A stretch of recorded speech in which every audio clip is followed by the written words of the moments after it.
João, capítulo 19, versículo de número 34, apenas, a palavra de Deus diz assim, mas um dos soldados lhe abriu o lado com uma lança, e logo saiu sangue e água. Feche seus olhos mais uma vez, apenas. Deus querido, te louvamos, Pai. Te agradecemos pela Tua graça, pela Tua misericórdia, Senhor. Queremos, Pai, contemplar e colocar diante de Ti cada coração e cada vida aqui estabelecida para que o Senhor possa trabalhar, quebrando todo o sofisma, Pai, quebrando tudo aquilo que não provém de Ti, Pai. Que o Senhor possa, Senhor, depositar a semente da Tua palavra em cada coração nessa noite, Pai, trazendo, Pai, salvação, trazendo cura para louvor da Tua glória. Deus querido, em nome de Jesus Cristo, nós queremos Te pedir e declarar que só o Senhor é Deus nesse lugar, e repreendemos em nome de Jesus todo ladrão da palavra, Pai. Nós consagramos esse ambiente a Ti, em nome de Jesus, e você que crê, diga amém. Entenda bem que nas últimas quartas que aqui nós estivemos, nós tivemos a oportunidade de ser ministrados através da palavra de Deus, uma palavra reveladora que chegou aos nossos corações, que falou a respeito do jardim do Éden. Você se lembra dessa palavra que falou de Adão, que a situação que aconteceu com Adão parecia uma sentença, mas que na verdade era um livramento? Mas pode ser que quando nós adentramos por essa seara, quando nós começamos a dissecar e falar ali a respeito de Adão, existia dentro do seu coração um certo sentimento que você nutria acerca de Adão. Muito de nós, quando olhamos para a figura de Adão, quando olhamos para essa figura que é colocada em pauta na Bíblia, a gente fica olhando para Adão e, se assim eu posso dizer, a gente fica se questionando até com uma pontinha de raiva no nosso coração, falando, caramba, por conta daquilo que Adão e Eva fez lá no paraíso, eu estou tendo que até hoje pagar a conta daquilo que aconteceu. Adão pecou lá no jardim do Éden, e até hoje estamos aqui padecendo e tendo que pagar como se fosse um tributo dioturnamente por conta daquilo que Adão fez. E você de repente continua se questionando, falando, nem no jardim do Éden eu estava, então por que eu tenho que pagar essa conta? Mas Deus, Ele é tão soberano e Ele é tão específico naquilo que Ele faz na minha e na sua vida, que você realmente não estava no jardim do Éden, e eu posso ouvir um glória por conta disso, mas até hoje você paga a conta daquela situação que aconteceu. Contudo, você também não estava no Calvário naquele dia que a sua liberdade foi comprada, e você recebeu por herança aquilo que foi adquirido na cruz do Calvário na sua vida. É bem verdade que você não estava no jardim do Éden, mas você paga a conta por conta daquilo, e você já pode erguer as suas mãos aos céus e começar a engrandecer o nome do Deus a quem você serve, porque você não estava no Calvário, mas você recebeu por herança aquilo que foi conquistado lá pela sua vida. E nessa noite, então, existe algo que foi reservado para mim e para a sua vida. E de repente você se pergunta o quê? Adorar ao Deus a quem você serve. Porque Ele conquistou para mim e para você, e teve um alto preço, que foi a liberdade do pecado que aprisionava a raça humana. Você não estava lá, mas você herdou aquilo que foi conquistado por Jesus Cristo na cruz do Calvário. E eu posso ouvir um amém? Amém. Entenda e compreenda que de vez em quando a palavra de Deus, ela se refere a Cristo como sendo o segundo Adão. Ela se refere a Deus, ela trata a Deus como se fosse o segundo Adão. Por que, queridos? O primeiro Adão, lá no jardim do Éden, ele fez o pecado entrar no mundo através das atitudes que ele teve. Mas o segundo Adão é aquele que João olhou e disse, eis o Cordeiro de Deus que tira o pecado do mundo, querido. Entenda que o primeiro Adão, por conta daquilo que ele fez no jardim do Éden, ele fez com que o pecado adentrasse na raça humana. Mas o Cristo, o segundo Adão que veio, ele veio em forma de sacrifício para tirar o pecado que estava sentenciado na minha e na sua vida. E ele fez isso de graça, por puro amor a mim e a você. Então, dá um glória aí no seu lugar, por favor, querido. Porque o que Cristo fez, ele fez por amor a minha e a sua vida. João, quando vê aquele homem se aproximando, vindo na direção dele, ele olha para o horizonte e vê Jesus Cristo vindo caminhando, olha para aquele homem vindo e fala: meu Deus do céu, eis ali aquele que eu tanto esperava, eis aquele que vem vindo, eis o Cordeiro que tira o pecado do mundo, que eu não sou digno nem de desatar as sandálias dos pés dele. Eu, João, eu batizo com água, mas aquele que está vindo, ele é o Cristo, ele é o vivo, ele é aquele que vai ressarcir aquilo que a raça humana perdeu. Eu batizo com água, mas ele batiza com fogo, queridos. Ele é aquele que vem para purificar, para refazer a aliança que foi perdida. Esse é o Cristo, o amado das nossas almas. Ao ser fechado o Jardim do Éden, como foi dito aqui no outro dia, o plano de redenção começou a ser colocado em prática. E todo plano, todo projeto, todo escopo, ele tem um início, um meio e um fim, queridos. Ele tem colocado em pauta ali, como em parágrafos, aquilo que há de ser feito, porque o projeto que não tem início, ele não tem fim. Um projeto que não tem meio, ele não pode ser executado. E um projeto que não tem fim, ele jamais pode ser celebrado, porque não há motivo para celebrarmos, porque afinal de contas, aquele projeto, ele está sempre andando. É tipo aquela obra que a gente faz naquela casa de veraneio que a gente tem, que a gente vai trocar o piso e fica 10 anos trocando o piso da casa. Lá de Maricá, tem 10 anos que está trocando o piso, então você não consegue celebrar o fim daquela obra, porque a obra ela está sempre em curso. E o plano de redenção, o início, foi lá no Jardim do Éden. Para quê, queridos? Para que a humanidade pudesse ter perdão. O meio desse projeto do plano de redenção foi o sacrifício de animais que foi feito durante o caminho, mas o sangue dos animais não era suficiente. Para pagar a dívida, a herança que Adão tinha deixado para mim e para você, era necessário algo mais. Por quê? Quem pecou, quem ofendeu foi quem? Foi Adão, queridos. Quem cometeu o pecado, quem fez a situação ser pecaminosa, foi o Adão a quem eu e você conhecemos. Quem foi que Adão ofendeu com aquela atitude dele? Adão ofendeu a Deus, queridos. E você sabe melhor do que eu que quem ofende tem que pagar. E o ofendido é que determina o preço a ser pago. Isso você conhece muito bem, porque está colocado como forma de inspiração na justiça a quem nós servimos. Quando você deflagra algo, quando você ofende, você tem que pagar algo para o ofendido, a quem nós chamamos de indenização. E o preço a ser pago para que a herança de dívida que Adão deixou para mim e para você, é um preço que era muito alto, era um preço que era praticamente impossível de eu e você conseguirmos alcançar, porque aquilo que foi determinado como pagamento da parte que foi ofendida, entende-se Deus, precisava ser um sacrifício vivo, santo e agradável a Deus. O princípio do plano de redenção foi no Jardim do Éden. O meio foi aquela situação de morte de animais que era feita de maneira sacrificial para que pudesse, se assim eu posso dizer, postergar a dívida por mais tempo. E o fim, quando ele chega, quando é que essa indenização poderia ser paga para Deus? Quando fosse colocado em prática um sacrifício vivo, santo e agradável. Ora, vivo, porque deveria ser da mesma natureza daquele que ofendeu, ou seja, Adão.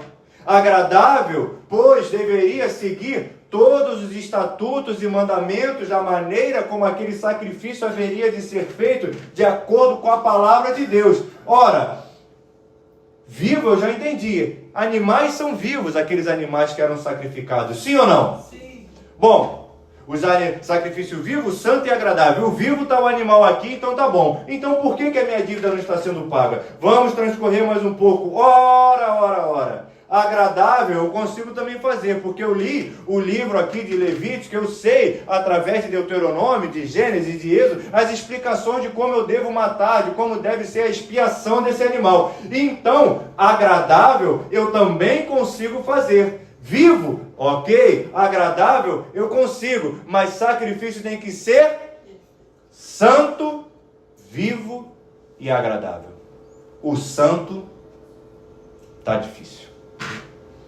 Porque os animais que nós estamos matando no meio desse projeto, e isso aqui eu estou parafraseando aquele povo lá, porque hoje em dia não é mais necessário matar animais. Eles olhavam para aquela situação, bom, como nós conseguiremos quitar essa dívida que foi colocada como meta para nós através da vida de Adão? Os animais que nós sacrificamos, os ritos que nós fazemos, eles não preenchem todas as lacunas para que nós possamos pagar aquilo que foi colocado para nós.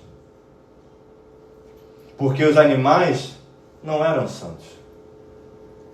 Mas existiu aquele que se fez homem e veio à terra, que ele era santo e poderoso para cumprir tudo aquilo que era colocado como meta. E você já pode dando glória aí no seu lugar. Porque, queridos, quem é esse santo que veio como forma de sacrifício? Sacrifício vivo, santo e agradável aos olhos de Deus a quem nós servimos. É aquele que está escrito em 2 Coríntios 5, aquele que não conhece o pecado. Deus o fez pecado por nós, para que nele fôssemos feitos justiça de Deus. E você pode dando glória aí no seu lugar. É aquele que está em 1 Pedro, que diz: ele não cometeu pecado, nem foi encontrado engano em sua boca. E você pode começar a erguer as suas mãos aos céus e dando glória. No Evangelho de João diz que nele nós temos crido, que Jesus é o Santo de Deus. No livro de Hebreus diz que tudo foi tentado, mas que nele não teve pecado. E em Mateus diz, através da boca de Judas, quando Judas diz assim: meu Deus do céu, eu traí o inocente. A mulher de Pilato diz que nos sonhos dela, muito sofrimento ela teve por conta do sangue de um justo. E você vai dando aleluia aí, pelo amor de Deus.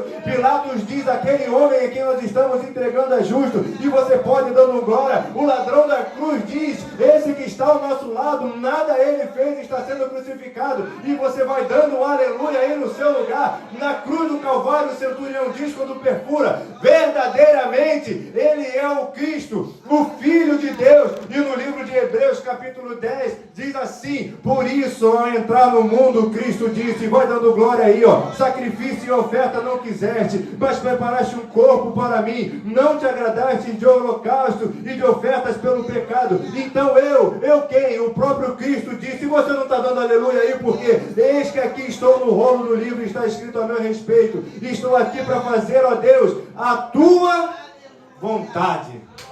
Quem é esse santo?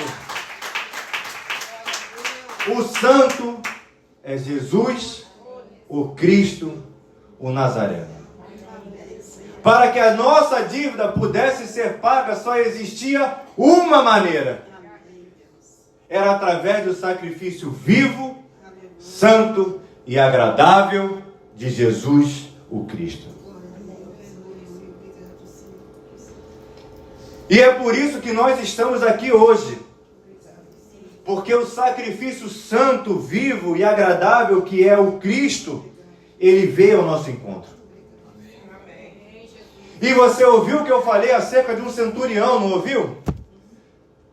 De repente eu até falei muito rápido e você não pôde perceber, mas o texto que nós lemos, ele fala a respeito desse centurião, que foi o que perfurou a Cristo, que foi o texto que nós lemos. Mas um dos soldados o abriu o lado com uma lança. É esse centurião.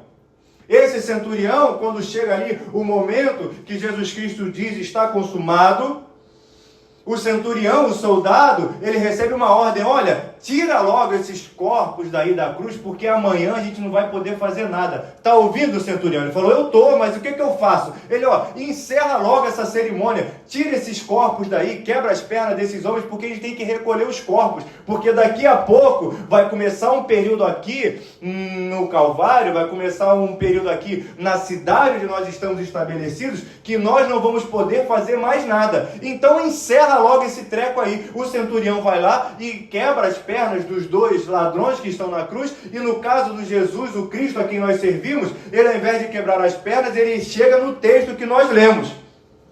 Vocês estão acompanhando? Então o centurião, o soldado que eu falei aqui ainda há pouco, ele perfura, e a palavra de Deus diz que ele perfura aqui ao lado, aqui mais ou menos na região da costela, e que quando ele perfura o Cristo, você leu junto comigo que ele perfura com uma lança e logo saiu sangue e água. Ora, estou com dor nas costas. Ora, ele perfura ali, sai sangue, sai água, e o centurião, vendo aquela situação miraculosa, ele fala: meu Deus do céu, verdadeiramente esse é o Filho de Deus.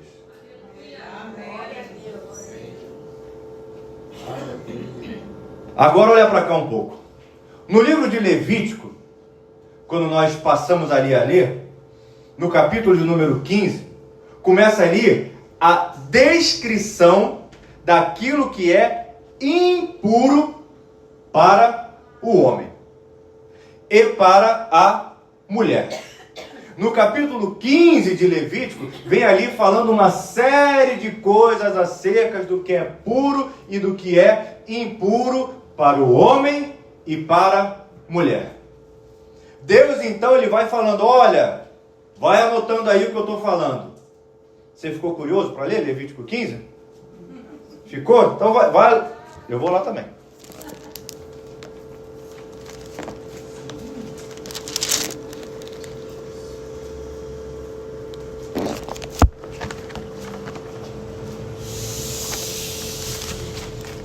Levítico 15.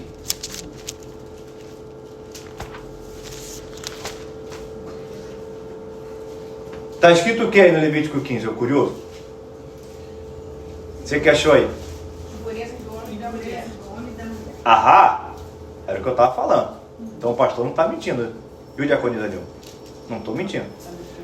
Em Levítico 15, Deus começa a descrever para a população que estava debaixo do senhorio dele, as impurezas do homem e da mulher, assim como você está lendo aí no texto em negrito. Mas eu vou te dar algumas colas aí, se assim eu posso dizer. Se você for, por exemplo, no verso de 15, versículo de número 5, está escrito assim, quem tocar na cama dele terá de lavar as suas roupas e se banhará em água. O verso de número 6 diz assim, quem se assentar sobre aquilo que se havia sentado, o homem que tem fluxo lavará suas roupas e se banhará em água.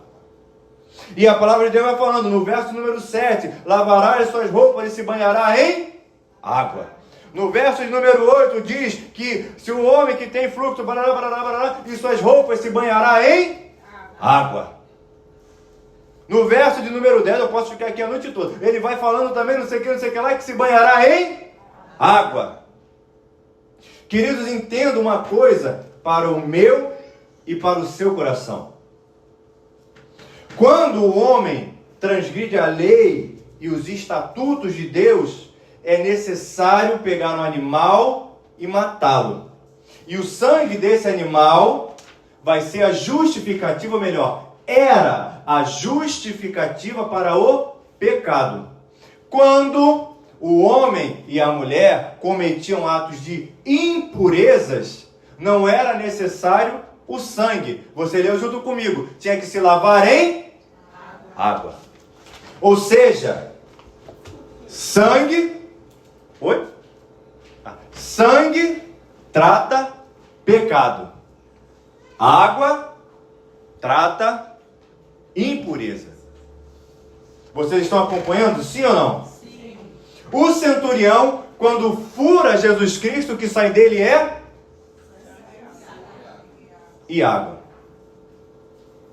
Eu não sei se você já conseguiu entender mais ou menos o que é que Jesus Cristo estava falando ali para mim, para você e para aquelas gerações que estavam ali estabelecidas. Mas se você não entendeu, eu vou contar mais uma vez de maneira bem lenta para que você possa entender e já ir fazendo aí uma ligação. Quando o centurião fura Jesus Cristo, sai sangue e água. E o pecado se trata com sangue. E impureza se trata com Jesus Cristo estava falando para mim e para você o seguinte: não precisa mais de sacrifício, não precisa mais de rito, porque eu sou a cura para os seus pecados, eu sou a limpeza para as suas impurezas. Então, pelo amor de Deus, crente, ergue uma mão aí para o céu, não só uma mão, mas as duas, porque sangue é para pecado, impureza é para água. E Jesus Cristo jorrou naquele momento sangue para purificar os seus pecados. Ele jorrou naquele momento água para te purificar das suas impurezas. Então, se nessa noite você louvar e engrandecer ao nome e ter a Jesus Cristo como seu Senhor e Salvador, Ele é capaz e capacitado para te purificar das suas impurezas, para te lavar no sangue do Cordeiro e remover todo o pecado que te acusa tenazmente. Então, junto com essas mãos levantadas para o céu, você dá um glória para o Deus a quem você serve,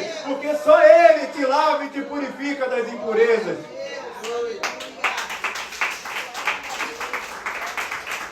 Mas segura aí só um minutinho, porque tem um negócio aqui, eu juro que eu encerro. Você leu e você tem lido junto comigo, e nós estamos montando essa pregação aqui juntos. O centurião, ele fura Jesus Cristo e sai sangue e água. E ele furou Jesus Cristo mais ou menos por onde, hein? Aqui do lado, na altura da costela. Vai guardando isso aí contigo. Vai guardando que quando de repente eu acabar de contar a história, você vai entender qual é a ligação disso tudo e como isso tudo se fecha no plano de redenção na cruz do Calvário.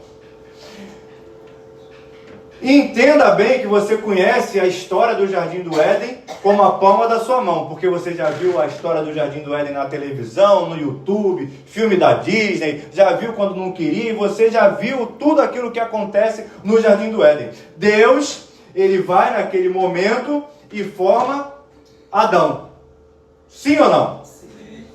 Aí ele pega Adão e coloca na vida de Adão ali um grande sono. Adão, então, adormece. E aí, Deus, então, através da vida de Adão, ele pega...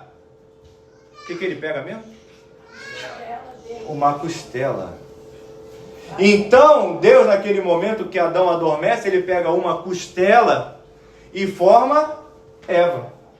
Então, Deus fala: Adão, acorda. Ele: opa, estou acordado, tá vendo isso aqui? Tô. Então, isso aqui é Eva, isso aqui é o Adão. Fala um com o outro, boa tarde, aperta a mão, dá um abraço, escuta, você vai viver para ele, você vai viver para ela, e etc, coisa e tal, por meio da sua... Olha que beleza, vai viver a vida. Eles estão vivendo a vida. Chega um determinado momento que eles estendem a mão sobre a árvore no jardim. Vocês estão acompanhando? Sim ou não? Amém. Quem come primeiro o fruto é quem? Eva, que veio da costela. Eva, então, ela pega o fruto, come e... Adão, oi, come aqui um pouquinho também. Tá bom, ele come também. O pecado que entra no mundo, ele começa a entrar através da vida de Eva, que foi formado da costela de Adão. Daquela costela que foi retirada. Por conta daquilo que Eva faz, Adão acaba transcorrendo naquela situação e acaba acontecendo tudo o que aconteceu. Por conta da costela de Adão. E eu falei para você que lá na cruz do Calvário, no último capítulo do plano de redenção, o centurião furou Adão na costela. Por onde o pecado começou a entrar, foi o mesmo lugar onde todo o principado e toda a potestade começou a ser despida naquele momento. Era como se Deus olhasse para aquela situação e falasse assim: olha, eu sei por onde começou, e por onde começou é onde vai terminar também. Aquela situação toda começou lá no Jardim do Éden através de uma costela. Então é através da costela que essa história também vai começar. Eu não sei se você pegou, você pode começar a levantar suas mãos para os céus aí, porque o plano de redenção, ele tinha um princípio, ele tinha um meio, ele tinha um fim. Começou lá no Jardim do Éden e Deus falou: olha, do jeito que começou vai terminar, mas vai terminar melhor do que começou. Foi a costela que começou, então é pela costela que vai terminar. É pelo Cristo vivo que vai vir até lá. E Deus falou mais no jardim, falou: olha, da descendência dessa mulher, por onde tudo começou, é por onde vai nascer o Salvador. É do fruto de uma mulher que vai vir aquele que vai pisar na cabeça da serpente. É pela costela que começou, então é pela costela que vem o antídoto. É pela costela que entrou a impureza, então é pela costela que nós vamos colocar um ponto de exclamação. E que ponto de exclamação é esse? Que diz que Cristo vive, que Cristo é poderoso e que todo principado e toda potestade vai ser descortinada do mesmo jeito por onde começou. É de água que você precisa, então toma água aí através da costela de Jesus Cristo para te purificar das impurezas. É de sangue pelo pecado que você precisa, então é pela costela que o sangue vai ser vertido. Então, pelo amor de Deus, querido, se você está entendendo aí, dá um glória no seu lugar, porque pela costela entrou o pecado, e é pela costela que essa história vai acabar.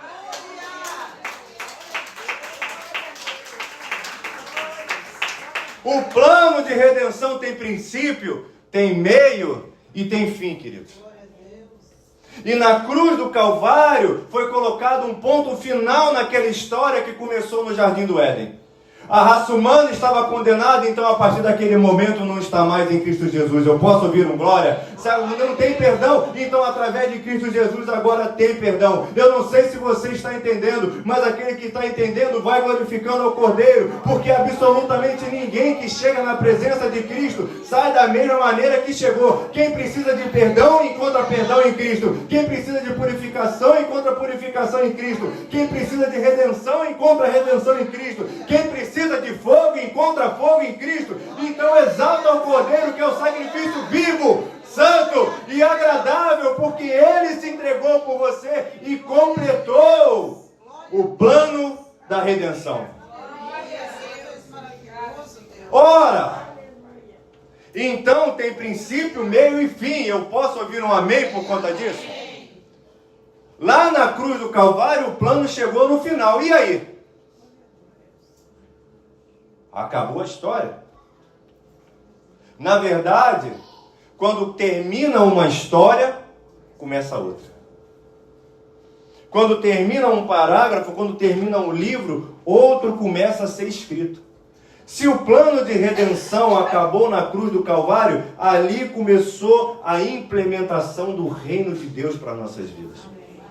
Ali naquele momento, todo principado e toda potestade foi despida na presença do nosso Deus. Eu posso ouvir um glória por conta disso? O véu do templo foi rasgado. Você pode hoje em dia chegar na presença do seu Deus. Você foi lavado e remido no santo sangue do Cordeiro, e algo começou um novo naquele momento, que foi o seguinte: agora ide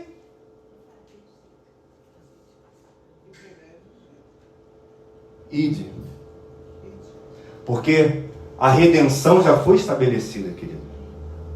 O seu preço de perdão já foi comprado na cruz do Calvário. O sangue foi vertido, a água foi transcorrida, o sacrifício vivo ficou na cruz do Calvário, o santo ali ficou, e depois retornou para ascender aos céus. Mas aquele ciclo aberto no Jardim do Éden, ali foi fechado. A sentença sobre Satanás foi dita. Foi colocado, inclusive, o bater do martelo que foi dito lá no Jardim do Éden, que Deus virou-se para a serpente, virou-se para Satanás, virou para a mulher, virou para o homem e sentenciou cada um deles: olha, serpente, você vai rastejar, mulher, você vai ter dores, homem, você vai ter que trabalhar, e você, Satanás, espera só um pouquinho, só que a sua história é um pouco pior. Do fruto do ventre da mulher vai nascer aquele que vai pisar na sua cabeça. E nesse momento na cruz do Calvário foi que isso foi colocado, um ponto final, como se Deus falasse assim: lembra que eu falei para vocês? Satanás falou: eu lembro, mas não achei que fosse agora. Então se prepara, porque a chave foi tomada. Jesus Cristo despiu todo o principado e potestade. E a sentença que havia sobre a minha e sobre a sua vida foi rasgada ali naquele momento. E aí então, Deus falou para mim, Deus falou para você, que iria derramar o Espírito Santo. O Espírito Santo veio porque Deus é fiel para cumprir a palavra dele na minha e na sua vida. E aí Deus falou assim: agora ide. Vai. Mas vou para onde, Senhor? Vou embora para casa? Não. Ide, fazer discípulos e pregai o Evangelho a toda criatura. Amém. Começou a ser implementado o reino de Deus. E aí, queridos, ele conta com os seus embaixadores. Embaixadores é aquele que representa o reino de Deus. E aí você está olhando muito para mim, mas tem embaixador aí do seu lado também. Existem aqueles que têm um plano consagrado e designado a ser executado na minha e na sua vida. E esse plano tem princípio, tem meio e tem fim, queridos. O princípio desse plano foi no Calvário. Ali foi dado o start, se assim eu posso dizer. O fim dele é quando Jesus Cristo voltar para nos levar para o reino dele, onde nós vamos viver eternamente. E o meio, quando é que é? Como era aquele jornal antigo, o meio é aqui e agora. Aqui e agora é o momento que nós temos de fazer a diferença nessa terra. É natural que nós olhemos para trás, e deixa eu te falar uma coisa, a gente olha para trás, vê Charles Spurgeon, que foi um grande pregador, eu posso ouvir um aleluia pela vida dele, glorificando a Deus pela vida desse homem. A gente vê... Fala um pregador famoso aí. Billy Graham. Billy Graham. Fala um pregador famoso aí. John Wesley. Woody. Glória a Deus pela vida desses homens. Mas olha para o lado aí, vê se ele está aí do teu lado.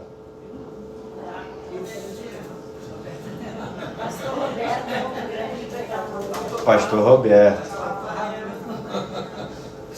Bispo Roberto Macalister. Fez a história, né? Agora, queridos, a bola está com quem? Pastor Roberto, Pastor Paulo, Pastor Rafael, nada. Tá com a gente, né? Eu sozinho? Com mais 2 homens? Não. Esse direito foi concedido, queridos. Foi designado. Deus falou assim, ó. Tá aqui, ó. Minha carta de permissão. Toma aí, ó. Ide e pregai o Evangelho. Tá aqui, ó, minha alforria para vocês, ó. Toma aí, ó. Segura aí. Alguns desses homens estão aqui agora fazendo a história junto conosco. Mas Pedro, Tiago, João, no barquinho, né? Eles não estão mais aqui, queridos. Agora é a nossa vez de fazer a história. Olha para esse crente aí que está do seu lado, que parece que ele não está acreditando muito, não. Mas é tua hora de fazer a história, crente. É hora de você começar a fazer diferença nessa terra. Porque o que tinha que ser conquistado para você foi conquistado. E aí eu tenho batido aqui incessantemente. Hoje é que dia? 30. Esse mês é 30 ou 31? 31. Falta quantos dias para acabar o ano? 60? Vamos arredondar essa conta? Quando o ano começou, eram 365 dias para você fazer um discípulo. Eu vou morrer? Não, mas vamos estabelecer um princípio, um meio e um fim de um ano. Estabelecer metas nos nossos projetos. Se eu ganhar uma alma por ano, vamos supor que você tem ainda 50 anos de vida. Ninguém disse glória. Meu Deus do céu. Não, tenha fé, gente. Tenha fé. Pode ficar. Vamos crer que você ainda tem 50 anos de vida. Se você fizer um discípulo por ano, nós vamos chegar longe no reino de Deus. E existe algo, você já vai falar sobre aqui. Existe algo especial reservado para as nossas vidas, que é colocar em prática o plano de Deus, o plano do reino de Deus, porque nós estamos no meio desse plano. Vai chegar o fim, que é quando Jesus vai vir voltar à sua igreja. Eu posso ouvir um glória? Mas nós estamos no meio. E Deus conta contigo. Amém? Feche seus olhos, curva sua cabeça que eu vou orar. Depois a Nilma vai falar aqui algo e vai dar a bênção apostólica e nos despedir em nome de Jesus. Pai querido, Deus amado, eu te louvo e te agradeço, Pai, pelo teu povo nessa noite. Deus querido, trabalha nessas vidas, Pai, porque nós estamos no meio do teu plano, Pai. O plano da redenção, Senhor, já foi conquistado na cruz do Calvário e teve fim. Então Deus nos ajuda a implementar do teu reino nessa terra, Pai. Nós estamos no meio do teu plano, Pai. E o Senhor confiou a cada um de nós de fazermos aquilo que o Senhor quer que nós façamos, que é ide, pregar o Evangelho a toda criatura e vamos fazer discípulos, Pai. Vamos povoar a tua igreja, Senhor. Vamos povoar o teu reino, Pai. Que nós possamos ser embaixadores do teu reino, Pai, e colocar aquilo que o Senhor tem confiado nas nossas vidas, Pai. Que o Senhor possa nos dar intrepidez, Pai. Que o Senhor possa nos dar sabedoria. Que o Senhor possa nos dar discernimento para que nós possamos pregar a tua palavra e fazer a diferença nessa terra, Senhor. Fortalece os nossos corpos, fortalece a nossa mente e, Senhor, nos dá estratégias, Pai, com princípio, meio e fim, para que nós possamos conquistar essas vidas. É o que eu te peço, te louvo e te agradeço em nome de Jesus. Amém e amém.